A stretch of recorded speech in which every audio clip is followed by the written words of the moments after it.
일각에서는요, 이번 노벨문학상 수상의 숨은 공로자로는 이 번역가를 빼놓을 수 없다, 이런 얘기도 많이 합니다. 그건 당연합니다. 외국인들이 한글을 읽을 수 없기 때문에 이 한강 작가의 작품을 외국에 소개하기 위해서는 당연히 번역가의 손을 거쳐야 되는데, 그 번역 작품이 또 외국의 어떤 그 문학 팬들을 갖다가 움직여야 되고, 그것이 결국 이번 수상으로까지 이어지는 그런 원동력이 될 수 있다, 이렇게 볼 수 있기 때문이겠죠.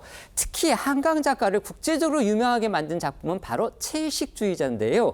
이 채식주의자라는 작품을 영문으로 번역한 번역가, 그의 독특한 이력이 알려져서 또 화제가 되고 있습니다. 네, 한강 작가의 대표작 채식주의자를 전 세계에 알린 번역가 데보라 스미스는 2010년 한국어를 독학으로 배우기 시작해 런던대 동양아프리카대에서 한국학 석사 박사 과정을 밟았고, 한국어를 배운 지 3년 만에 소설 채식주의자의 매력에 빠져 번역은 물론 출판사 접촉과 홍보까지 도맡은 걸로 알려졌습니다.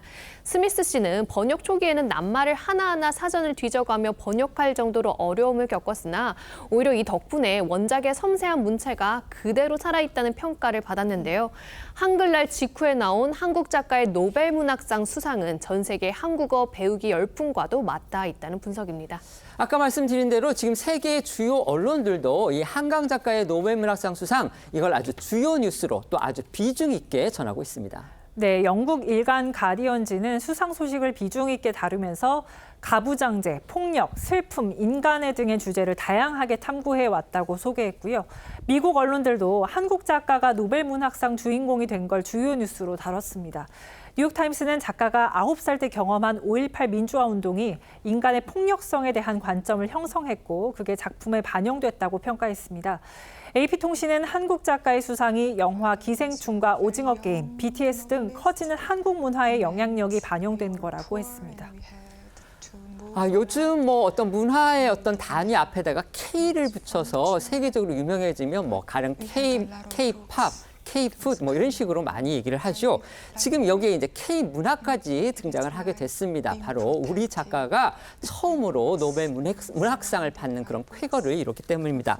윤석열 대통령이 어제 한강 작가의 노벨 문학상 수상에 대해서 SNS에 글을 올렸습니다. 지금 외국 순방 중인 상황에서 했는데요. 대한민국 문학사상 위대한 업적이자 온 국민이 기뻐할 국가적 경사다, 이렇게 얘기를 했고요. 역사적 트라우마에 맞서고 인간 삶의 연약함을 드러내는 강렬한 시적 산문이라는 한림원의 선정사유처럼 작가께서는 우리 현대사의 아픈 상처를 위대한 문학 작품으로 승화시켰다, 이렇게 평가를 하면서 존경의 마음을 전한다, 이렇게 또 얘기를 했습니다. 대통령의 평가는 대한민국 국민을 대표해서 한 평가이기 때문에 제가 소개를 해드렸습니다. 먼저 이번 수상 말씀해 주시죠. 우리나라 웹소설이나 웹툰은 해외에서 K-웹소설, K-웹툰 돼 있어요. 상당히 인기를 끌고 있는데 순수 문학에 대해서는 제대로 평가를 받지 못했거든요.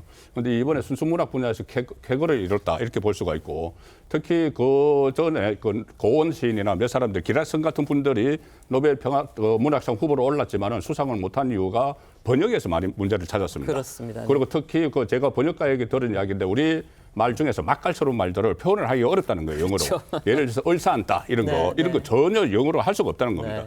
그런데 이번에 이제 그 번역가의 공로도 상당히 있었던 것 같아요. 그래서 번역도 앞으로 그렇게 되면 한국 문학에 대한 번역도 이제 많이 나올 것 같아요. 그러면 번역이 많이 나오면은 또 좀 더 제대로 평가가 될 수 있는 계기가 됐다고 보고, 특히 이번에 이제 두 번째 노벨상이지 않습니까? 평화상하고 문학상을 받았는데, 앞으로 이제 기초과학 분야나 이공계에서도 좀 노벨상이 좀 나왔으면 합니다. 알겠습니다. 엄청난 일이죠. 대단한 일이고요. 이제 우리 국민들이 많이 접했던 무라카미 하루키, 밀란 쿤테라 이런 분들도 노벨 문학상을 장벽을 넘지 못했던 것으로 알고 있습니다.